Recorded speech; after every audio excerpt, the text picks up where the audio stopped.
Absolument, absolument. Donc, le prochain sujet donc va être maintenant d'aborder la formation au big data.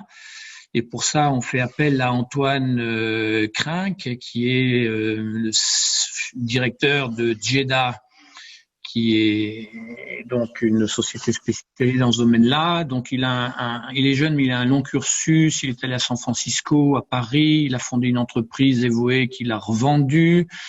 Il est reparti dans la Silicon Valley et donc a créé ce centre de data analytique Product School, qui est un bootcamp, comme disait Eric tout à l'heure, et qui va donc pouvoir, sur la base de son expérience, nous parler de cette problématique de la formation. Monsieur Mr. Crank, c'est à vous. Merci, merci. Du coup, on a aussi, si Georges, tu peux passer la slide d'après, on a aussi Julio qui est un de nos élèves, d'ailleurs, qui a passé la formation chez nous, qui pourra témoigner un peu de ses projets aussi, et qui pourra peut-être se présenter plus longuement au moment où il va parler. Effectivement, donc nous, on est sur la partie formation. On peut passer peut-être à la slide d'après. Je pense que je voulais faire quelques petites slides quand même pour se présenter parce que c'est vrai que le concept de bootcamp, c'est peut-être pas forcément la chose la plus. C'est assez nouveau et c'est pas forcément la chose que tout le monde connaît.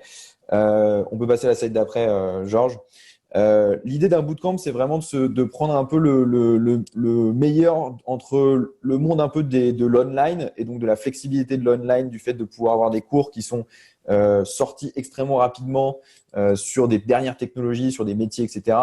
et proposer le cadre que pourrait proposer une université. Donc, c'est un peu se placer un peu entre ces deux éléments-là. Et donc, on crée des formations qui sont pour nous autour de l'intelligence artificielle et de la data. Mais c'est très fondé sur la pratique. Le but, c'est vraiment de mettre en place des projets d'intelligence artificielle, donc que ce soit sur justement la mise en production d'algorithmes de machine learning, leur création, peu importe, ou de l'infrastructure d'ailleurs. Et après, nous, c'est des formations qui sont à temps plein ou à temps partiel, ça pour adapter un peu justement au profil de chacun, car on peut peut-être passer à la slide d'après. On a des profils qui sont assez divers. Donc voilà, donc on a créé 3 programmes en fait. Un programme au départ qui était vraiment court sur l'idée de faire de voir un peu tout le pipeline data et de comprendre ce que c'est du début jusqu'à la fin, justement de la collecte de la donnée jusqu'à on l'analyse et on en donne de la valeur. On a un programme full stack qui est un peu le programme phare, qui est vraiment là pour mettre les mains dans le cambouis et faire du code. Et là, pour le coup, ce sera Julio qui pourra en parler très bien. Et le programme lead qui est vraiment sur la partie justement que Google parlait aussi sur tout ce qui est infrastructure, MLOps, DevOps, et pour justement comprendre comment est-ce qu'un algorithme de machine learning il peut aller justement du POC, donc du proof of concept, jusqu'à la mise en production. Quelques mots juste sur les étudiants. Donc nous on a pas mal de salariés d'entreprise, des gens en reconversion et aussi des étudiants en fin d'études, donc typiquement des gens qui sont en école et qui veulent passer plutôt par une formation pour avoir une couche technique, et des salariés d'entreprise qui connaissent déjà assez bien le métier et qui veulent pareil avoir une couche technique, et gens en reconversion qui sont plutôt là pour changer de métier, et voilà. Donc, je pense qu'on peut passer un peu… Ah oui, j'avais oublié les objectifs qui sont doubles quand même, qui sont simplement monter un projet d'IA ou décrocher un job dans la data. Je pense que ça, c'est à peu près l'objectif de beaucoup de formations. Donc, je peux passer un peu sur cette slide-là. Je pense que le sujet qui intéresse beaucoup, maintenant que vous voyez un peu bien l'idée du bootcamp, c'est un peu comment est-ce qu'on peut se former dans le big data et un peu justement dans ce métier-là. Et je pense que, voilà, Georges, tu peux aller sur la slide d'après, t'en fais pas. Dans ce métier, en fait, ce qu'on a vu au cours des 3 ans déjà de notre existence et même avant, quand moi je travaillais en tant que data scientist à San Francisco, c'est que je pense qu'un bon data practitioner, c'est quelqu'un qui a un peu le rassemblement de ces 3 compétences-là avec des spécialités. Parce qu'aujourd'hui, en fait, comme je le disais avant, on avait pas mal de métiers autour de… Enfin, on parlait beaucoup de la partie data science et tout le monde voulait devenir data scientist. Il y avait des articles du Harvard Business Review qui parlaient de data scientist comme le métier le plus sexy du 21e siècle. Ça, effectivement, c'est très bien, mais aujourd'hui, la data, c'est beaucoup plus granulaire que ça. Il y a beaucoup plus de spécificité et comme on en parlait, il y a par exemple l'industrialisation, c'est pas du tout la même chose que la conception d'algorithmes. C'est pas parce que vous êtes data scientist que vous connaissez bien le métier. Donc voilà. Donc aujourd'hui, je pense que c'est pas forcément l'exactitude, peut-être que vous verrez d'autres choses, etc. Mais je pense que c'est bien de rassembler autour de ces 3 compétences un peu, qui est un côté le DevOps, de l'autre côté le métier et d'un troisième côté le code. Aujourd'hui, donc, on en parlait pas mal. Vous n'allez pas pouvoir créer un algorithme de machine learning sans avoir des gens du métier qui vont pouvoir vous aider à justement bien le concevoir. Si je donne un exemple très concret et très simple, en marketing, par exemple, il y avait des analystes qui voulaient faire en sorte de créer un algorithme qui allait prédire un taux de conversion. Donc, simplement le fait d'obtenir un email sur un site internet, comme quand vous allez sur n'importe quel site où on vous demande votre mail si vous voulez être intéressé pour avoir, je sais pas, un livret blanc, etc. Et parmi les données, on voyait que quelque chose qui pouvait être utile, quelque chose qui influait beaucoup sur le fait d'avoir un mail, c'était que la personne avait vu plein de pages du site. Donc les data scientists pouvaient être très contents à se dire bah oui super, du coup plus on voit de pages, plus la probabilité que la personne donne son mail est importante. Sauf que les gens du marketing, donc les gens du métier, vous disent bah non, ça sert absolument à rien. On va pas de manière artificielle faire en sorte que les gens voient plus de pages sur notre site pour maximiser le fait d'avoir un taux de conversion. Ça n'a rien à voir. Du coup, bah ça par exemple, c'est une variable qu'on va enlever parce qu'elle sert absolument à rien, même si elle est prédictive. Elle ne va pas servir au métier à utiliser des algorithmes de machine learning.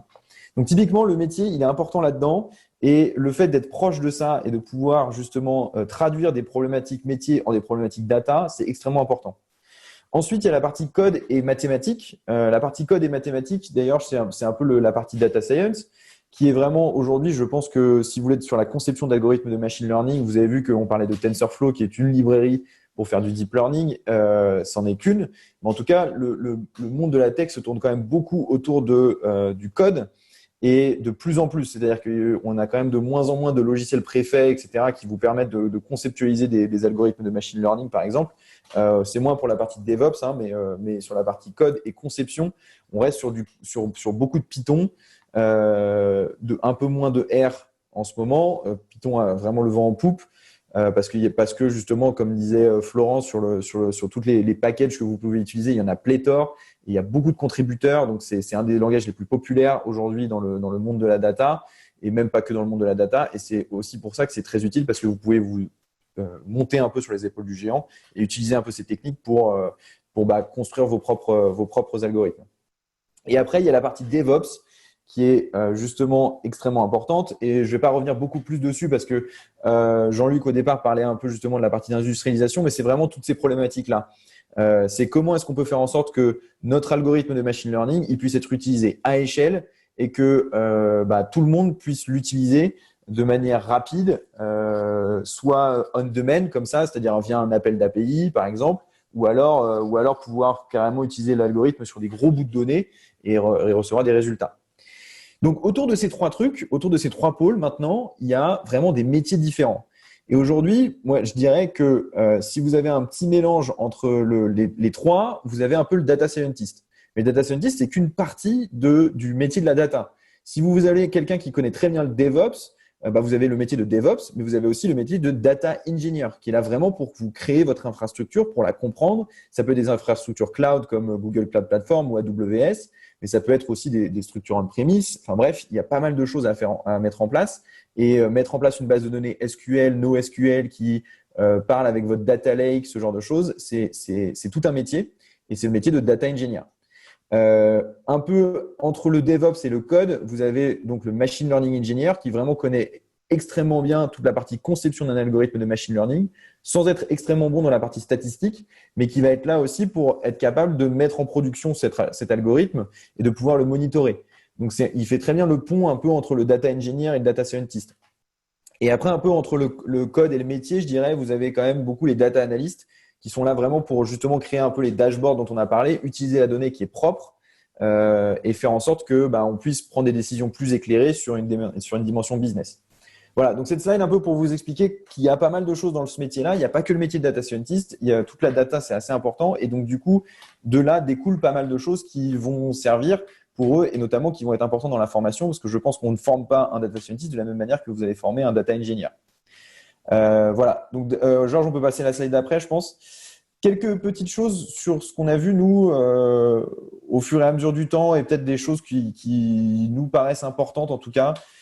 Sur la partie formation et sur des choses qui sont à garder et à avoir en tête. Pour nous, en tout cas, dans la tech de manière générale et d'autant plus dans la data, la pratique, c'est ce qui va vraiment faire la différence. Malgré le fait que vous ayez des modèles de machine learning que vous pouvez utiliser, qu'il y ait des techniques statistiques qui sont éprouvées, etc., c'est pas pour autant que vous n'aurez pas des adaptations à faire en fonction des données que vous avez à votre entreprise. Typiquement, d'une entreprise à l'autre, vous pouvez avoir le même modèle qui tourne sur des données différentes, vous aurez des résultats différents. Donc, il faut vraiment que vous puissiez pratiquer, avoir l'expérience de la donnée brute en elle-même pour comprendre ça. Et donc, je pense que les projets, avoir des projets concrets sur, vous avez vu qu'il y a des Kaggle, mais Kaggle, c'est pas uniquement la seule plateforme. Vous pouvez en tout cas avoir plein de projets de data. Il y a une association qui s'appelle Data for Good qui aussi parle de projets data. Je pense qu'avoir cette expérience-là de savoir concrètement comment on va mettre en place notre modèle de machine learning avec les données qu'on a, est-ce que ces données-là, c'est des données big data ou non? Le fait d'avoir des données big data, forcément, ça change complètement la donne parce que vous ne pouvez pas utiliser les mêmes technologies. L'industrialisation n'est pas la même non plus. Donc, ça, c'est des questions qu'il faut se poser et qui vont se traduire par des technologies différentes à utiliser. On parlait des besoins métiers. Bon, je ne vais pas revenir là-dessus. Je vous ai donné des exemples déjà pas mal. Sur la partie production, du coup, je pense que quelqu'un qui va être un concepteur d'algorithmes de machine learning, en tout cas un data scientist, il doit avoir une idée de la production. Et quand je dis de la production, ça veut dire que toutes les boîtes ont des environnements de production assez différents. Quand vous allez sur des grosses entreprises, vous pouvez avoir plusieurs, par exemple, cloud providers. Donc, on a parlé de GCP, on parle d'AWS, il y a Microsoft Azure. Vous pouvez avoir des entreprises qui utilisent les trois plateformes. Vous pouvez en plus avoir des serveurs à vous. Bref, il y a des environnements de production qui sont pas les mêmes et qui ont certaines contraintes qui font que vous devez les connaître et vous devez avoir une idée un peu de ce qu'il est cet environnement de production. Parce qu'encore une fois, les technologies vont pas être les mêmes. Et donc ça, c'est extrêmement important, sans pour autant être un expert de l'infrastructure, c'est assez important. Et enfin, du coup, on parlait beaucoup de ça, un peu de lifelong learning. Ça, je pense qu'apprendre continuellement, pardon, c'est extrêmement important. Vous avez beaucoup de choses qui sont liées qui évoluent dans la data. Si je prends rien que l'exemple de TensorFlow sur Google, vous avez TensorFlow entre la version 1 et la version 2, c'était il y a même pas un an que c'est sorti et ça a changé pas mal de choses et ça nous a beaucoup aidé les data scientists d'ailleurs sur ça. Et enfin, tout change extrêmement rapidement et il faut être en continuelle veille de ce qui se passe sur ces outils-là, quoi. On peut passer à la slide d'après. Voilà, je pense qu'on peut. Voilà, quelques éléments à connaître pour revenir un peu sur ce qu'on a parlé. Georges, tu peux passer à cette dernière slide avant que je passe la parole à Julio, parce qu'après, je pense qu'on aura plus beaucoup de temps. Donc, je pense que les éléments à connaître, en tout cas, sur la partie machine learning, c'est effectivement concevoir des algorithmes de machine learning, c'est bien. Mais honnêtement, on en parlait tout à l'heure, où je crois que c'était Swayel qui nous disait qu'un data scientist, c'est quelqu'un qui connaît du code et qui est pas nécessairement extrêmement bon, ou en tout cas, c'est pas demandé pour lui d'être extrêmement bon. C'est pas pour autant qu'on peut faire du code sale, par exemple, et je pense que c'est important, en tout cas dans la partie formation, et nous, on met un point d'honneur à ça, qu'il y ait quand même des conventions qui soient suivies. Si je parle en Python, il y a des conventions qui s'appellent PEP8, par exemple, pour écrire du code qui soit à peu près lisible, parce que du code qui est pas lisible, c'est à la fois du code qui est pas assez performant, et si une demi-milliseconde de plus sur votre machine entre un code bien fait et un code pas bien fait, ça vous paraît pas important. Quand vous êtes sur des données big data où il y a des millions et des millions de lignes ou des gigas et des gigas de données, en fait, ce millième de seconde que vous avez sur votre ordinateur, ça peut faire des heures et des heures d'entraînement d'un algorithme de différence ensuite sur la mise en production. Et quand vous avez des heures de différence sur des machines que vous utilisez, c'est du temps de machine en plus et c'est des coûts, que ce soit environnementaux ou même des coûts réels d'entraînement. Ensuite, les éléments. Le deuxième, je pense qu'on a parlé beaucoup d'infrastructure, c'est assez important. J'ai évoqué ça pas mal de fois, donc je pense que maintenant vous y connaissez et je pense pas qu'on ait besoin d'y revenir plus que ça. Le dernier élément, c'est la partie big data, où je veux quand même faire une petite aparté. C'est que effectivement sur la partie big data, on en a beaucoup parlé et la vérité, c'est que je pense qu'on a parlé beaucoup des 5 V, par exemple. Florent en a parlé beaucoup. Je pense que honnêtement, le vrai V le plus important, c'est quand même celui du volume, parce que c'est ce qui fait que ça change tout. Quand vous voulez entraîner des algorithmes de machine learning aujourd'hui, c'est extrêmement compliqué quand vous êtes sur du big data. Si vous voulez pas y passer 4 jours, 5 jours pour entraîner votre algorithme sur vos données de production. Donc ça, le big data, c'est aussi une compétence qui est quand même à connaître. L'idée de comprendre au moins ce que c'est qu'un réseau, enfin ce que c'est que des réseaux distribués, du calcul distribué, du stockage distribué. Ce genre de choses, c'est assez important si vous voulez avoir des algorithmes ensuite de machine learning performants qui puissent bien s'adapter à vos données, quoi. Voilà, donc ça c'était un peu pour le tour d'horizon. Je pense que Giulio, tu peux peut-être enchaîner sur un peu ton projet que tu avais fait avec Valeo et peut-être te présenter aussi directement.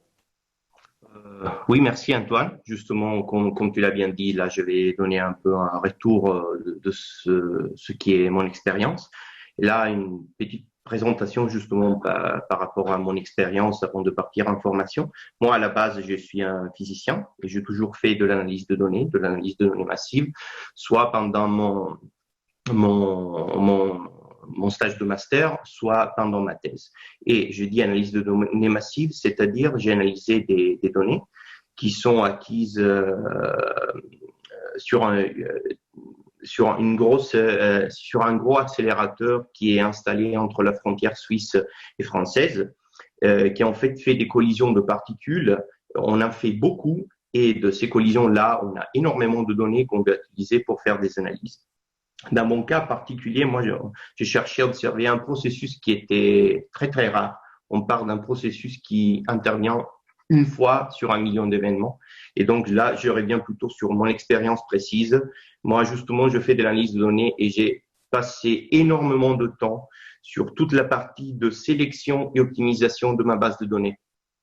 Parce que justement, quand on cherche quelque chose de rare, il faut absolument être capable d'extraire le maximum de l'information qu'on a dans nos données. Et c'est un peu de ça aussi que vient mon obsession pour l'importance des data. Et j'avais fait aussi du machine learning, mais par contre, ce n'était pas la fin de mon travail, c'était plutôt une partie toujours orientée à l'optimisation de ma sélection.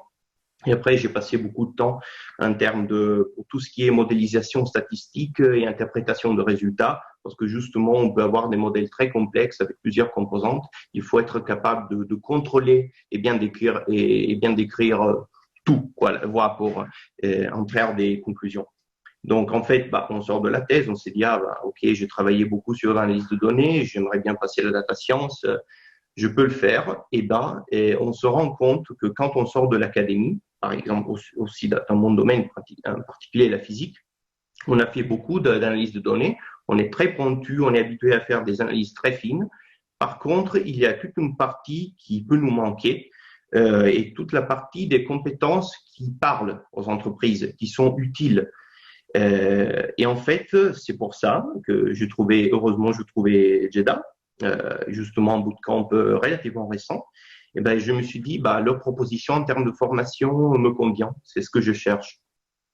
Et donc, en fait, moi, j'ai suivi la première formation, les fondamentaux, et après le full stack, qui est un parcours intensif, très concret, de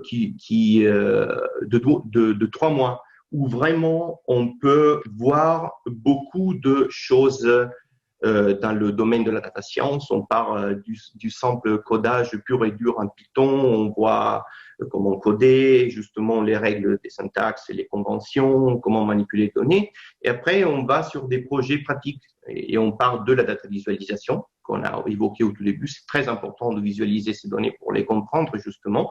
Et après, on passe au fait d'interroger une base de données, faire un modèle de machine learning, même de deep learning. On a vu même du deep learning, donc traitement d'images, même traitement de texte. Et aussi, on voit des concepts par rapport aux technologies utilisées dans le big data. Et dans tout ce contexte-là, on se fait un portfolio de projets concrets et un portfolio qui est ample et diversifié. Et sur ça, je veux rebondir par rapport soit au portfolio, soit à la formation.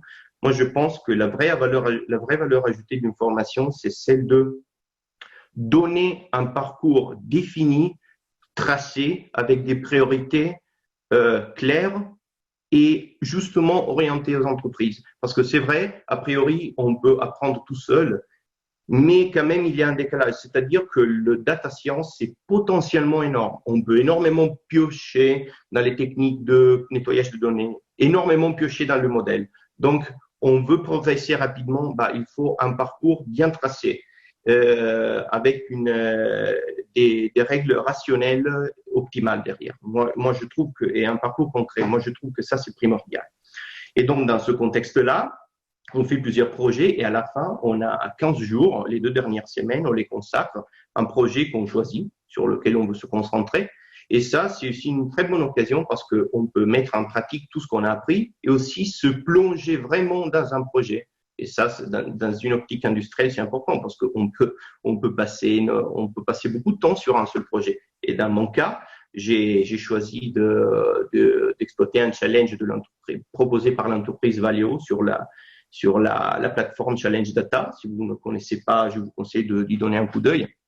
Plateforme, un partenariat entre l'ENS et le Collège de France qui propose plusieurs challenges basés sur des données fournies par les entreprises. C'est super parce que c'est une plateforme française, on peut vraiment apprendre beaucoup de choses et travailler sur des sujets très diversifiés.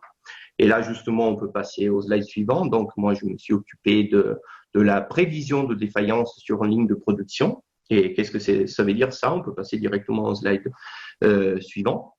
Et ben, en fait, le contexte, c'est on avait une base de données relative à une chaîne de production. Qu'est-ce qu'elle fait cette chaîne de production? Elle construit des démarreurs qui sont assemblés à différentes étapes.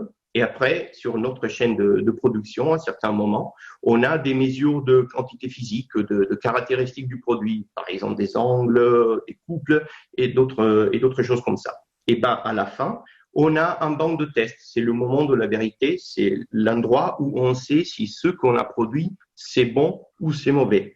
Et là, c'est très important. Là, ça en sert la puissance de l'approche machine learning. C'est-à-dire que si on combine les informations provenantes des différentes stations, des différentes mesures, on peut peut-être prédire avec très bonne précision si le produit est bon ou pas. Et ça, c'est important, non seulement parce que peut-être on peut minimiser le taux de produits défaillants, mais le savoir a priori peut se traduire dans un gros gain et peut être très rémunérateur. Pourquoi je dis ça? Parce que si dans un monde idéal, on était capable de prédire au 100% avec perfection si un produit est bon ou pas, ça voudrait dire enlever le banc de test, c'est-à-dire enlever un tiers du coût de la ligne de production. Et c'est ça le projet sur lequel j'ai travaillé pour mon projet. Bon, de mon côté, j'ai terminé. Je vais dire juste un petit mot rapidement. Okay. Merci à Eric qui m'a invité pour cette conférence.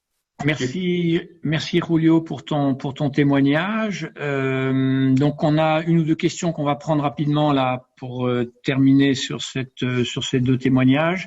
Donc est-ce qu'il existe des passerelles entre les formations, enfin pas les formations mais les formations Green Black Belt vers celles de data scientist compte tenu des compétences acquises en Green Black Belt Six Sigma, en statistique ou autre, etc. Est-ce qu'il existe des passerelles? Alors, je ne sais pas qui veut répondre à cette question, mais peut-être, moi, je dirais peut-être Eric, il va peut-être pouvoir plus éclairer, mais je dirais qu'effectivement, enfin, en termes de compétences, en tout cas, il y a des compétences qui se recoupent très clairement, et donc, je dirais que la passerelle peut se faire sans problème. Ouais. Et donc de ton côté, pour l'instant, dans ton école, tu ne prends pas en compte les gens qui viennent avec déjà des backgrounds assez avancés en matière de compétences et de connaissances statistiques? Alors si, parce qu'en fait, donc nous sur les parcours, en fait, on a fait 3 parcours. Donc pour ceux qui démarrent de zéro, avec justement le parcours Essentials qu'on voyait au départ. Donc ça, c'est vraiment pour les gens qui démarrent de zéro en code et qui ont, on va dire, des bases statistiques qui sont au niveau lycée, quoi, mais qui sont pas extrêmement poussées. Après, pour les personnes effectivement qui ont des bons backgrounds en statistique, en général, on les fait démarrer directement en programme full stack, ou alors ils vont aller faire directement le programme lead, où là ça va être vraiment directement assez poussé. Mais de toute façon, nos formations en fait en termes de statistiques, les formations sont très tournées autour du code aussi. Donc c'est vraiment une application de la statistique. Donc c'est vrai que les personnes qui ont déjà un bon background là-dessus, elles vont passer directement en général en full stack. D'accord, ok, merci. Voilà. Julio, tu as parlé d'un site de données pour les challenges. Est-ce que tu pourrais nous en dire un tout petit peu plus là-dessus? Alors donc oui, c'est ça, on a maintenant la référence challengedata.ens.fr. Ok, donc ça répond Oui, c'est ça, tout simplement. J'ai mis le lien. Et ben, c'est un peu D'accord. l'équivalent. C'est dans l'esprit de Kaggle. Donc, il y a des compétitions. Tout le monde peut y participer. Là, par contre, on n'a pas le même éventail de compétitions parce que Kaggle, c'est un site gigantesque. Par contre, on a quand même des entreprises françaises qui proposent plusieurs sujets. Et je trouve que c'est très bien parce que vraiment, il y a beaucoup de projets, une grande diversification. Vraiment, on passe de la finance à l'industrie, à la consommation énergétique.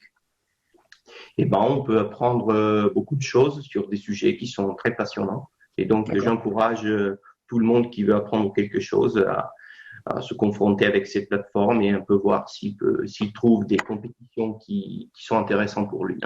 D'accord. Ok, écoutez, merci beaucoup à vous deux pour ce témoignage qui clôture la série des témoignages. Et je vais passer la parole donc à Eric pour nous faire un petit résumé synthétique en 3h30 à peu près de tout ce qu'on vient de se dire. Ouais. Et avant de passer la parole à Alain pour qu'en tant que président de l'UL6S, il clôture notre matinée. Oui, alors j'aimerais avant ça peut-être, je ne sais pas si Bernard Muri est connecté, s'il a le son là. T'es encore là, Bernard? Peut-être qu'il a peut-être pas le son.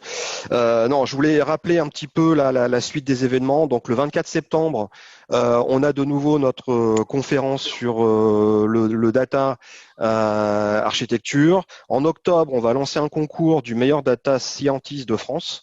Et en novembre, on refera une conférence physique comme on fait chaque année avec tout le monde et on annoncera le gagnant du concours du meilleur data scientist de France. Je ne vais pas revenir sur tout ce qui a été dit sur les 3h30, mais moi, fondamentalement, ce que j'attends d'un data scientist, c'est qu'il ait du résultat. Je pense que ça, c'est ce qu'on cherche dans toute entreprise. Ça, c'est fondamental. Et je crois qu'on a bien cerné à peu près comment un data scientist pouvait atteindre du résultat avec un certain nombre de points qui ont été bien abordés par les différents participants, que je remercie. Je remercie également ceux qui sont connectés aujourd'hui. Vu l'audience, je pense qu'il y a une vraie prise en compte de cette mutation qui est en cours en France.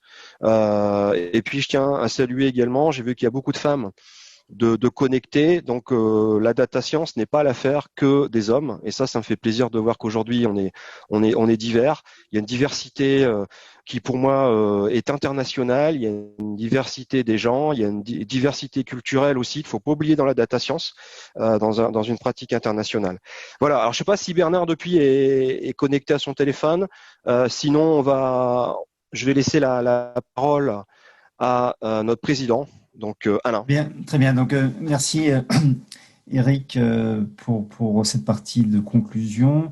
De mon côté, je voudrais remercier l'ensemble de l'équipe organisatrice. Je pense bien sûr à toi Eric, à Florent, Christian, Georges qui sur le plan technique effectivement a joué un rôle important pour pouvoir mettre au point en fait cette conférence distancielle. Je remercie l'ensemble de ceux qui ont préparé, l'ensemble des personnes qui ont préparé cette conférence, l'ensemble des intervenants, bien sûr. Donc, merci pour votre présence, merci pour la qualité de vos propos, la pertinence de vos propos, des ouvertures créées.